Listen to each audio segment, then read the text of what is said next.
अस्सलाम वालेकुम my cute friends, stay away from me का नेक्स्ट पार्ट लेकर आ चुकी हूँ। तो चलिए आज के न्यू पार्ट को स्टार्ट करते हैं। उस पार्ट में हमने देखा था कि वांग जी को तकरीबन 12 या फिर 14 दिन बाद होश आया था। उसके बाद विंग उससे मिलने गया था। मिस्टर वी ने विंग को बहुत ही गुस्से में घर में बंद करके रखा था और वो वहाँ से भाग गया था। ये सुनकर मिस्टर वी को बहुत गुस्सा आया था और वो विंग को पकड़ने के लिए वहीं पर जा रहा था जहाँ पर विंग गया था। मिसेस वी ने वी शाओ से कहा था। वी शाओ भी उनके पीछे पीछे चला गया था। इधर वांग जी और विंग एक दूसरे को बहुत ही अच्छे से किस कर रहे थे। इतने दिन बाद वांग जी को अपने करीब पाकर विंग भी उसे नहीं रोक रहा था। वो खुश था वांग जी के साथ। उसकी आंखों में आंसू भी आ रहे थे क्योंकि बहुत मुश्किल से मिला है विंग वांग जी से। थोड़ी देर बाद वांग जी और विंग एक दूसरे से अलग होते हैं।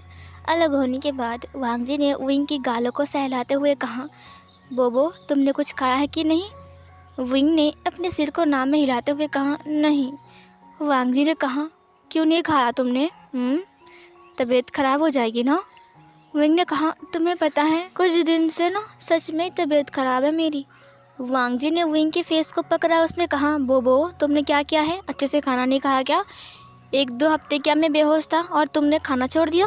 विंग ने कहा, नहीं ऐसी बात नहीं है, मेरी तबीयत ख़राब है, मुझे पता नहीं है कि मुझे क्या हुआ है।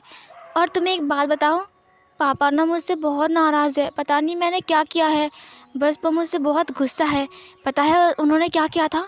फिर तभी दरवाज़ा धड़ाम से खुलता है और वहाँ से मिस्टर वी बहुत गुस्से से अंदर आता है। ये देखकर वांग जी और विंग दोनों ही हैरान थे। दोनों दरवाजे की तरफ देखता है। वहाँ पर मिस्टर वी खड़े थे और वो गुस्से से विंग की तरफ देख रहे थे। विंग जल्दी से वांग जी को हग कर लेता है क्योंकि उसे बहुत ज़्यादा ही डर लग रहा था उसकी पापा से। वी शाओ भी जल्दी में अंदर आता है। उसने कहा, पापा रुक जाइए। और इधर मिस्टर वी विंग के हाथ को पकड़ता है और उसे बेड से नीचे उतारता है। वांग जी ने कहा, अंकल क्या हुआ है? आप ऐसे बिहेव क्यों कर रहे हो? और वो गुस्से में वांग जी की तरफ देखता है। वांग जी धीरे से उतरता है। मिस्टर वी ने वांग जी की तरफ देखा लेकिन उन्होंने वांग जी से कुछ नहीं कहा।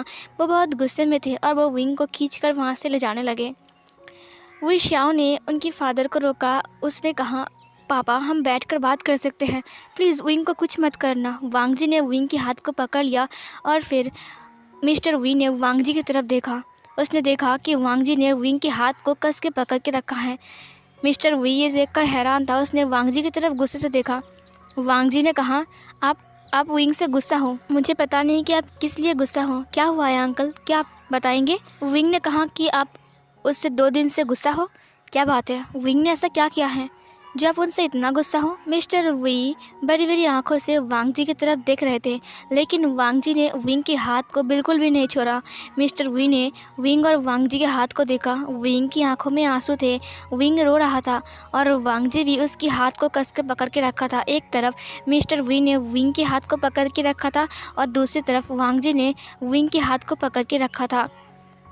मिस्टर वी ने कहा, मुझे तुम्हारे सवालों का जवाब देने की कोई ज़रूरत नहीं है। मेरे बेटे की हाथ छोड़ दो, मुझे उससे कुछ ज़रूरी काम है। वांग जी ने कहा, ज़रूरी काम है, लेकिन आप बताइए कि आप विंग को कहाँ ले जा रहे हो और आप उसके साथ ऐसा बिहेव क्यों कर रहे हो? वो आपका बेटा है। मिस्टर वी ने कहा, तो मैं समझ लूँगा ना, तुम्हें बोलने की क्या ज़रूरत है बीच में? वांग जी ने कुछ नहीं कहा।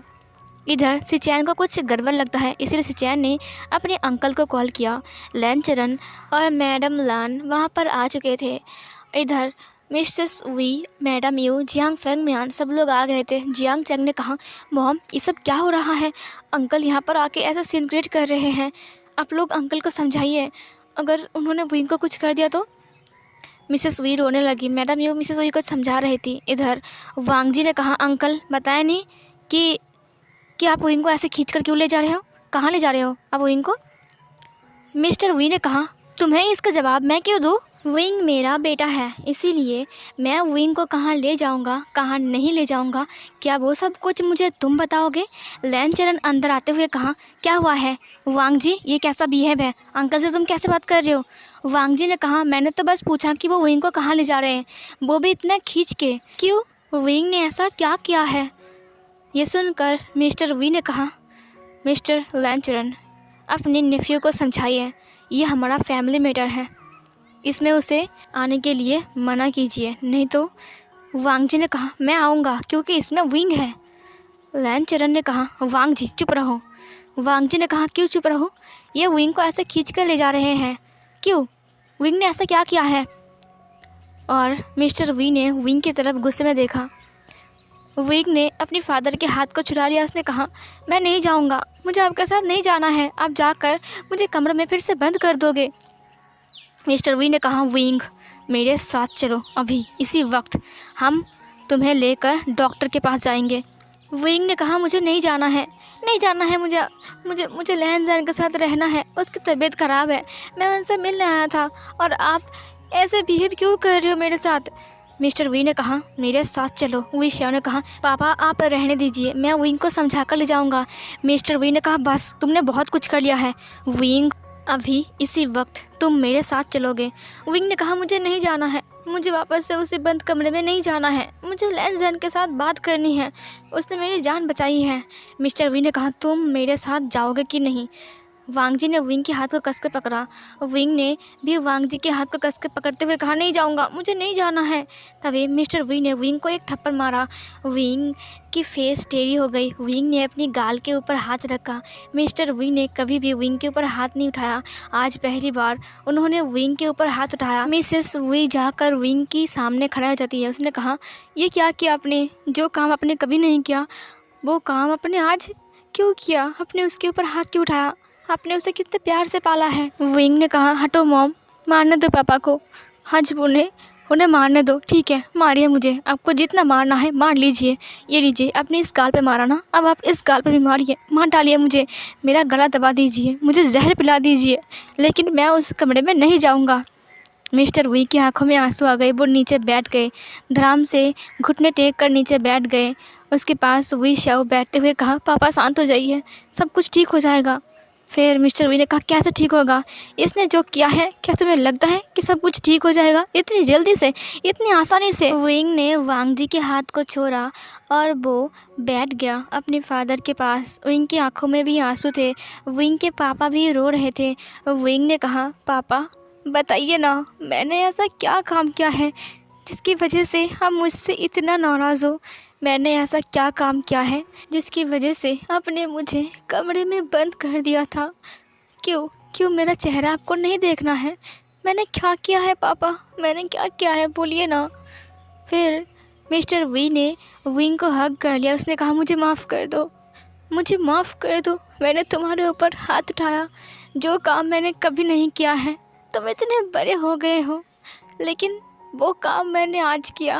क्यों किया मैंने ऐसा, क्यों किया, मुझे खुद पर गुस्सा आ रहा है, मुझे माफ़ कर दो विंग।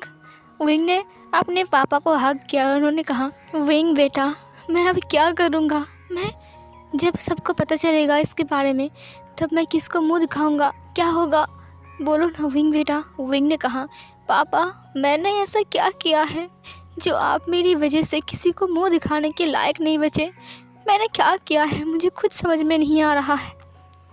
मिस्टर वी विंग से अलग होता है और उन्होंने विंग की आंसुओं को पोंछते हुए कहा विंग तुम अपने पापा से बहुत प्यार करते हो ना, पापा की बात मानोगे ना तुम विंग। विंग ने अपनी दोनों हाथों से अपनी पापा के हाथों को पकड़ते हुए कहा हाँ पापा आप बोलिए। मिस्टर वी ने कहा विंग बेटा जो मैं कहूँगा क्या तुम करोगे, तुम मेरे साथ डॉक्टर के पास जाओगे, बोलो ना विंग बेटा। विंग ने कहा पापा डॉक्टर के पास जाने की बात अब तब से कर रहे हो, लेकिन मुझे क्या हुआ है, डॉक्टर के पास हम क्यों जाएंगे, अब बोलते क्यों नहीं हो। मिस्टर वी ये सुनकर रो पड़ा। मिसेस वी और मैडम यू भी विंग के पास बैठ गए। फिर मिसेस वी ने कहा कुछ नहीं होगा विंग बेटा, सब कुछ ठीक हो जाएगा, पापा जैसा बोल रहा है वैसा करो बेटा।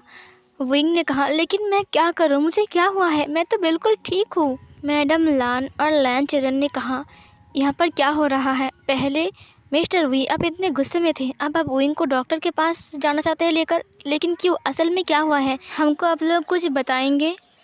मिसेस वी ने कहा मैं बताती हूँ। मिस्टर वी ने कहा बस करो। मिसेस वी ने कहा अब बहुत हो गया है, जो आप कर रहे हो वो सही नहीं है, विंग को जानने का हक है कि असल में क्या हुआ है। आप ये सब कुछ छुप छुप कर नहीं कर सकते हो। विंग ने अपनी मॉम की तरफ देखते हुए कहा, मॉम, तब से आप लोग बोल रहे हो कि मुझे डॉक्टर के पास जाना है, मुझे कुछ हुआ है, आप लोग मुझसे गुस्सा हो, रो रहे हो, लेकिन नहीं बोल रहे हो कि असल में मुझे क्या हुआ है। आप लोग क्यों मेरे साथ ऐसा कर रहे हो? बोलो ना मॉम, बोलो, मैंने क्या किया है, मैंने ऐसा क्या किया है जो आप लोग मुझसे इतना गुस्सा हो, और मैंने ऐसा क्या कर दिया है जिसकी वजह से आप लोग किसी को मुंह दिखाने के लायक नहीं बचे, और मैंने ऐसा क्या कर दिया है जिसकी वजह से आप लोग मुझे डॉक्टर के पास ले जा रहे हो। क्यों मॉम, ऐसा क्यों बोल रहे हो? क्या हुआ है, मुझे बताइए ना, विंग चिल्लाते हुए कहा। मिसेस वी ने कहा, तुम प्रेग्नेंट हो। ये सुनकर विंग की धड़कन मानो रुक सी गई थी। वांग जी भी खुद की जगह पर जैसे स्टैचू की तरह बन गया था। सिचैन भी ये सुनकर हैरान था। लैन चरन और मैडम लान भी ये सुनकर बहुत ज़्यादा हैरान था। विंग ने एक तक अपनी मॉम को देखता जा रहा था। उसके पास कोई भी बोलने वाली बात नहीं थी।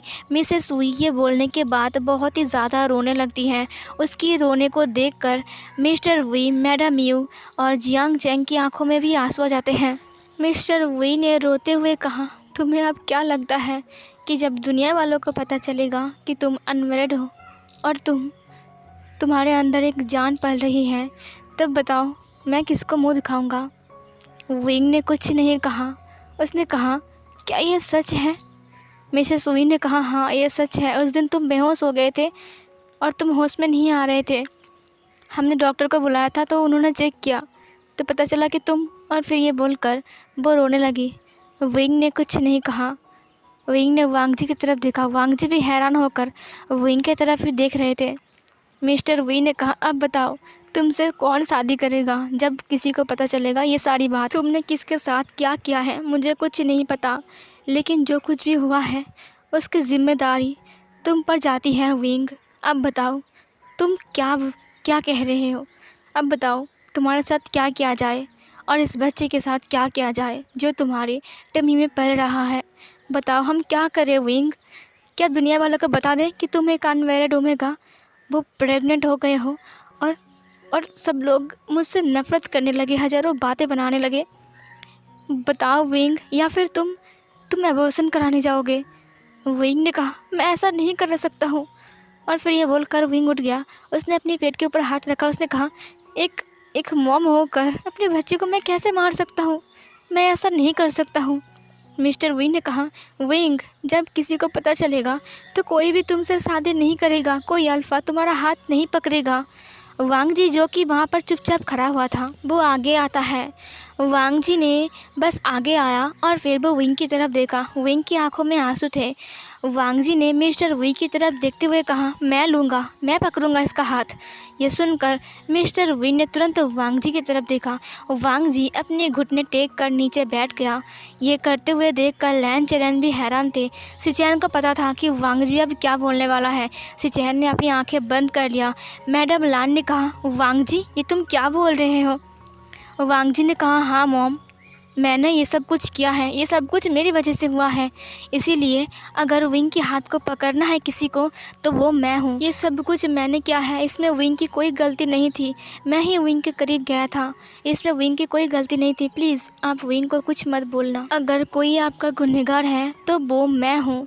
मैं लान वांग जी, मैं आपके सामने खुद कह रहा हूँ, इसकी गलती मेरी है। ये सब कुछ मैंने किया था। विंग की इसमें कोई गलती नहीं है। आप मुझे जो पनिशमेंट देना चाहोगे मैं वही पनिशमेंट एक्सेप्ट करूँगा। मैं ना नहीं बोलूँगा। प्लीज़ आप विंग को कुछ मत बोलिए। प्लीज़ मैं आपसे हाथ जोड़ता हूँ, आप चाहो तो मेरी जान ले लो।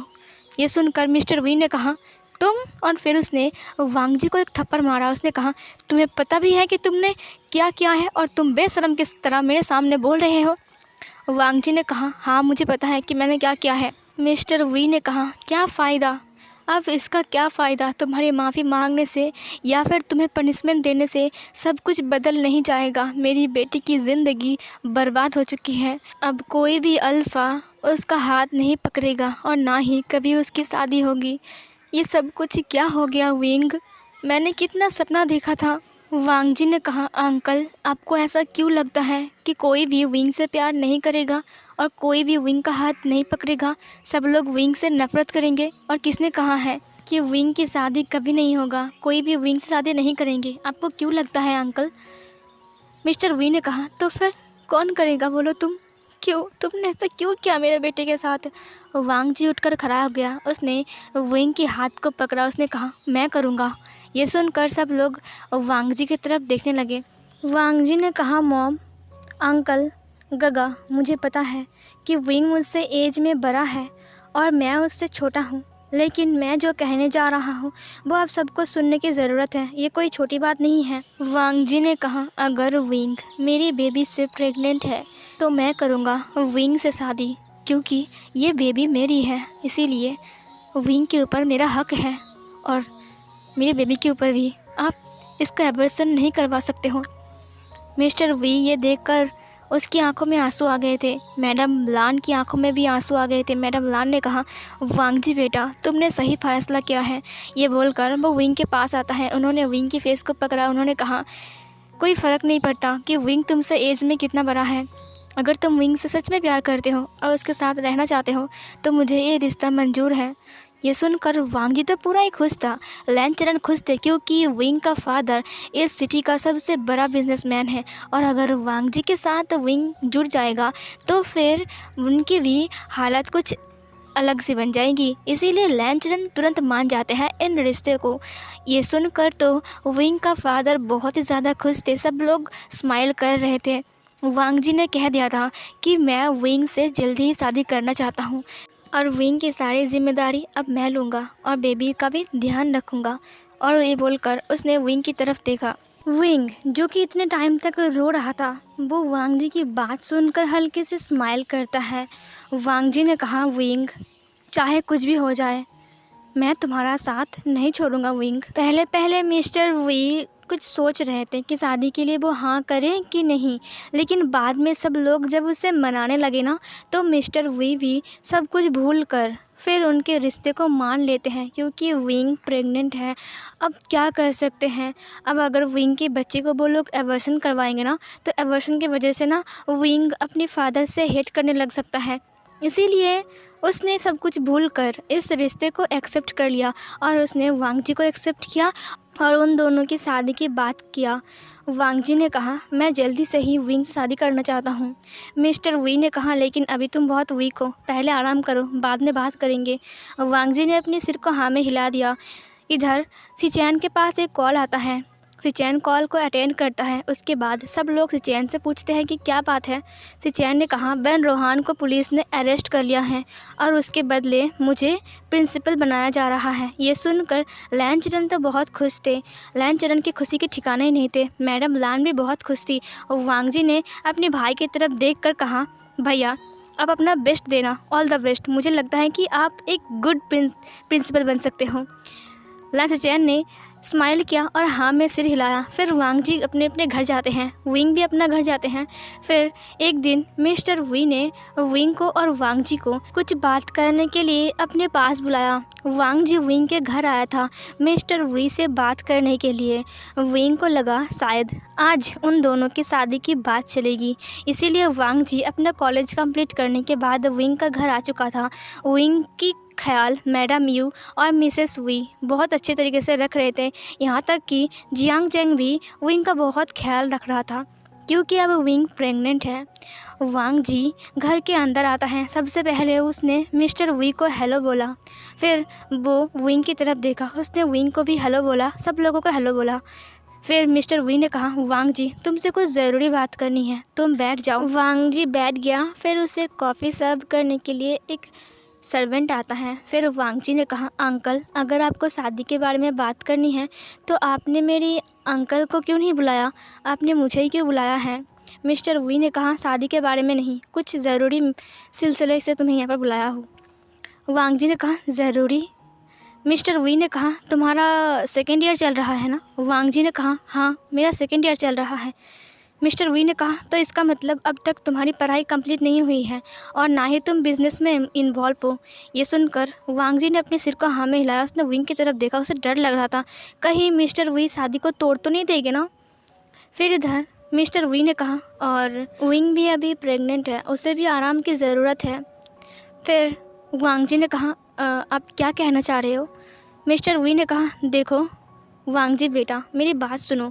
तुम विंग से प्यार करते हो, हाँ कर सकते हो, एज में कोई कुछ नहीं रखा है, हमने एक्सेप्ट भी कर लिया है। लेकिन एक बात सुन लो, दरअसल बात ऐसी है कि तुम्हारी पढ़ाई अभी तक कंप्लीट नहीं हुआ है और मैं चाहता हूँ कि तुम पढ़ाई को कंप्लीट कर लो, उसके बाद शादी होगी। इसका मतलब वांगजी को 2 साल वेट करना पड़ेगा। वांगजी तुरंत विंग की तरफ देखता है। विंग ने अपनी नज़र को नीचे की तरफ झुका कर रखा था। मिस्टर वी ने कहा, तुम अपने पढ़ाई को कंप्लीट करो, उसके बाद बिजनेस में आओ, उसके बाद विंग के साथ तुम्हारी शादी होगी। वांगजी ने कहा, लेकिन तब तो बहुत लेट हो जाएगा ना। विंग के फादर ने कहा, हाँ मुझे पता है कि लेट हो जाएगा, लेकिन फिर भी तुम्हें पहले अपनी पढ़ाई कंप्लीट करनी पड़ेगी और तब तक मैं चाहूँगा कि विंग बिजनेस के सिलसिले में अब्रॉड जाए। ये सुनकर विंग ने कहा, पापा आपने पहले क्यों नहीं बोला। मिस्टर वी ने कहा, देखो मेरे दिमाग में अभी आया, देखो अब्रॉड में तुम्हारा नानी भी है और तुम्हारा नाना भी है, तुम्हारा मामा है, तुम्हारी मामी है, सब लोग तुम्हारा ध्यान रखेंगे, इसीलिए तुम अब्रॉड चले जाओ और उसके बाद तुम वापस आना। उसके बाद तुम्हारे साथ वांगजी की शादी हो जाएगी और मैं चाहता हूँ कि इस वक्त तुम और वांगजी एक दूसरे से थोड़ा दूर रहो और तुम थोड़ा आराम करो। विंग, इस वक्त तुम्हें आराम करने की सख्त ज़रूरत है। मैंने तुम्हारी नानी के साथ बात कर लिया है, इसीलिए तुम कल ही जा रहे हो अब्रॉड। विंग ये सुनकर शौक था। उसने कहा, आपने मुझे पहले बताया नहीं। मिस्टर वी ने कहा, मैंने कहा ना, मेरे दिमाग में अभी अभी आया है। वांगजी थोड़ा उदास था कि विंग अब्रॉड चला जाएगा 2 साल के लिए। मजाक है क्या, 2 साल वो विंग को अपने सामने नहीं देख पाएगा, कुछ भी यार, मतलब कि वो कैसे रहेगा। वांगजी ये सब कुछ सोच ही रहा था। मिस्टर वी ने कहा, वांगजी बेटा। वांगजी ने कहा, हाँ हाँ अंकल। फिर मिस्टर वी ने कहा, तुम्हें ये सब कुछ मंजूर है ना। वांगजी क्या बोलता अब अंकल के सामने वो कुछ बोल भी नहीं पा रहा था। उसने कहा, विंग हैरान हो गया। वांगजी इससे दूर रहने के लिए वो मान गया, वो भी 2 साल के लिए। मजाक है क्या, 2 साल कम है। माना कि विंग प्रेग्नेंट है, 2 साल ठीक है विंग के लिए, लेकिन एक बार वो वांगजी को देख भी नहीं पाएगा, कैसे रहेगा वो। मिसेस वी ने कहा, अजी ये सब कुछ ठीक हो रहा है क्या। वैसे विंग यहीं पर रहता तो अच्छा होता ना, हम भी तो उसका ख्याल रखते। मिस्टर वी ने कहा, लेकिन विंग की सख्त ज़रूरत है वहाँ पर बिज़नेस के सिलसिले में, और मैं चाहता हूँ कि शादी से पहले विंग सब कुछ जान जाए हमारे बिज़नेस के बारे में। उसने तो पहले भी कदम भी नहीं रखा कभी, है ना। सब लोग चुप हो गए, सब लोग मिस्टर वी के आगे कुछ बोल भी नहीं पा रहे थे। यहाँ तक कि जियांग फेंगमियान भी चुप था, जियांग चैंग भी चुप था। उसे भी बहुत दुख हो रहा था कि उसका भाई 2 साल के लिए अब्रॉड चला जाएगा। वो तो वहीं पर ही था ना, अब कुछ ही दिन पहले वो वापस आया है, अब वो फिर से सब कुछ छोड़कर चला जाएगा, वो भी 2 साल के लिए, वो भी इस हालत में। सबको ये बात हजम नहीं हो रही थी। वांगजी ने कहा, अंकल अब जब विंग जा ही रहा है तो मैं कुछ मांग सकता हूँ आपसे। अंकल ने कहा, हाँ बोलो वांगजी बेटा, मांग सकते हो तुम, बोलो क्या चाहिए तुम्हें। वांगजी ने कहा, विंग तो कल जा रहा है ना, और अभी तो बस दोपहर का 4 बज रहे हैं, क्या मैं विंग को लेकर थोड़ा घूमने जा सकता हूँ। अभी तो विंग ठीक है, हम थोड़ा बस घूमेंगे, बाहर डिनर करेंगे और फिर मैं खुद विंग को ड्रॉप कर दूँगा। ये सुनकर मिस्टर वी ने कहा, ठीक है, वैसे भी तुम लोग आजकल के बच्चे शादी से पहले थोड़ा घूम लो, अच्छा होगा। वैसे हमारे ज़माने में तो ऐसा कुछ नहीं था। हमारे ज़माने में कैसा था पता है, एक बार तुमने अपनी वाइफ को देख लिया, होने वाली वाइफ को, और उसके बाद उसके साथ तो कोई भी बात भी नहीं होता था, क्योंकि तब के ज़माने में ना लोग कुछ अलग टाइप के थे। लेकिन ज़माना बदल रहा है, लोग बदल रहे हैं, और तुम लोग आज के ज़माने के बच्चे हो, इसीलिए तुम लोग घूमने जा सकते हो। आज के ज़माने की वीडियो कॉल, ये फ़ोन वगैरह, मोबाइल कॉल्स वगैरह सब कुछ बन चुका है ना, तो सब लोग थोड़ा सा जान लेते हैं एक दूसरे के बारे में। लेकिन पहले ज़माने में ऐसा नहीं था। ठीक है बेटा, अगर तुम चाहते हो तो विंग को लेकर थोड़ा घुमाओ, इससे विंग को भी अच्छा लगेगा, जाओ। विंग ने कहा, तो मैं रेडी होकर आता हूँ। वांगजी ने अपने सिर को हाँ में हिलाया। फिर विंग रेडी होकर आता है। विंग जब बाहर आता है तो उसने देखा कि वांगजी अपनी गाड़ी के पास वेट कर रहा है। वांगजी ने कहा, चलो। फिर वांगजी ने गाड़ी के गेट को ओपन किया, विंग अंदर बैठ गया। वांगजी ने ड्राइव करना स्टार्ट किया। वो दोनों चलते वक्त कोई भी बात नहीं कर रहे थे। वांगजी की फेस पर साफ साफ दिखाई दे रहा था कि वो बहुत ज़्यादा उदास है, उसे अच्छा नहीं लग रहा है, वो अपसेट है। लेकिन विंग को पता था कि आखिर वांगजी को क्या हुआ है और वांगजी क्यों इतना अपसेट है। विंग ने कहा, मुझे पता नहीं था कि पापा ऐसा कुछ करेंगे। वांग जी ने कहा विंग ने कहा, क्या तुम मुझसे नाराज़ हो? वांग जी ने कुछ नहीं कहा। वांग जी गाड़ी को लेकर एक बड़े से महल के अंदर जाता है। विंग ने कहा, यह क्या है लंजा, ये किसका घर है? ये तो बहुत बड़ा लग रहा है। लान वांग जी ने कहा, अंदर आओ। फिर विंग उसके साथ अंदर जाता है। विंग ने कहा, बताओ ना ये क्या है, किसका घर है ये? वांग जी ने कहा, ये मेरे पापा का है। हमारे पास सिर्फ यही है, पापा की एक निशानी, और कुछ नहीं है। ये मेरे लिए और गगा के लिए पापा छोड़कर गए थे। ये उनका सपना था कि हम एक घर में रहें, इतने बड़े घर में, लेकिन हम अंकल के पास रहते हैं ना, तो इसीलिए हम इस घर में नहीं रहते हैं। मैं बस तुम्हें दिखाना चाहता हूँ, चलो अंदर चलो। ये बोलकर उसने विंग के हाथ को पकड़ा और फिर उसे अंदर ले गया। विंग ने कहा, लंजा तुम मुझसे नाराज़ तो नहीं हो ना कि मैं तुमसे दूर जा रहा हूँ इसीलिए? वांग जी ने कहा, भले तुम मुझसे दूर जा रहे हो, लेकिन तुम चीज़ तो मेरी हो ना। वैसे भी तुम्हें घूम फिर कर वापस वांग जी के पास ही आना है। विंग ने उसकी तरफ देखते हुए कहा, तुम्हें बुरा लग रहा है ना? वांग जी ने अपनी आंसुओं को छुपाया। उसने कहा, नहीं तो मैं तो खुश हूँ कि मेरा एक क्यूट सा बेबी आने वाला है जो कि तुम्हारे टमी में है। और ये बोलकर उसने विंग की बेली के ऊपर हाथ दिया, उसकी टमी के ऊपर हाथ रखा। वांग जी ने धीरे धीरे से अपने हाथों को इधर उधर मूव किया। विंग ने तुरंत वांग जी को हग कर लिया। वांग जी अब खुद को रोक नहीं पा रहा था, अब वो फाइनली रो देता है। उसकी आंखों में बहुत आंसू आ रहे थे। विंग भी रो रहा था। विंग ने कहा, तुम छुपा रहे हो ना मुझसे, बोलो छुपा रहे हो तुम? वांग जी ने कहा, मुझे बहुत दर्द हो रहा है विंग, मैं तुमसे कैसे दूर रहूँगा? अब मैं तुम्हें रोता हुआ फेस नहीं दिखा सकता हूँ ना। जाने से पहले मैं नहीं चाहता हूँ कि तुम रोते रोते जाओ।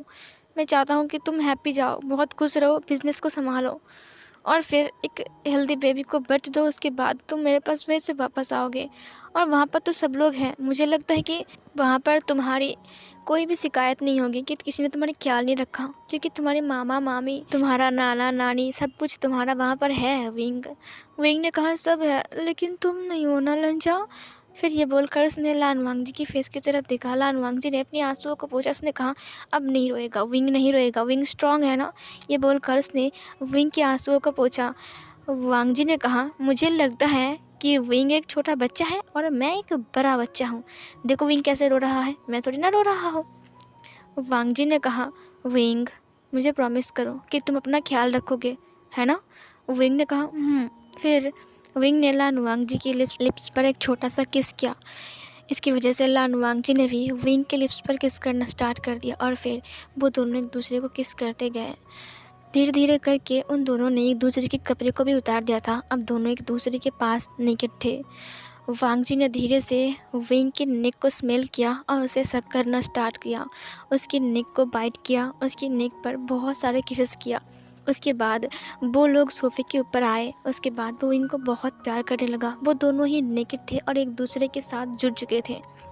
फिर वो दोनों वहीं पर ही अपना लव मेकिंग स्टार्ट कर देता है। विंग ने कहा, लंजा मैं प्रेग्नेंट हूँ, बेबी है। वांग जी ने कहा, मैं बेबी को हर्ट नहीं करूँगा। और फिर ये बोलकर लान वांग जी ने अपना लव मेकिंग स्टार्ट कर दिया। वांग जी ने कहा, विंग तुम्हें याद है कि तुमने क्या कहा था?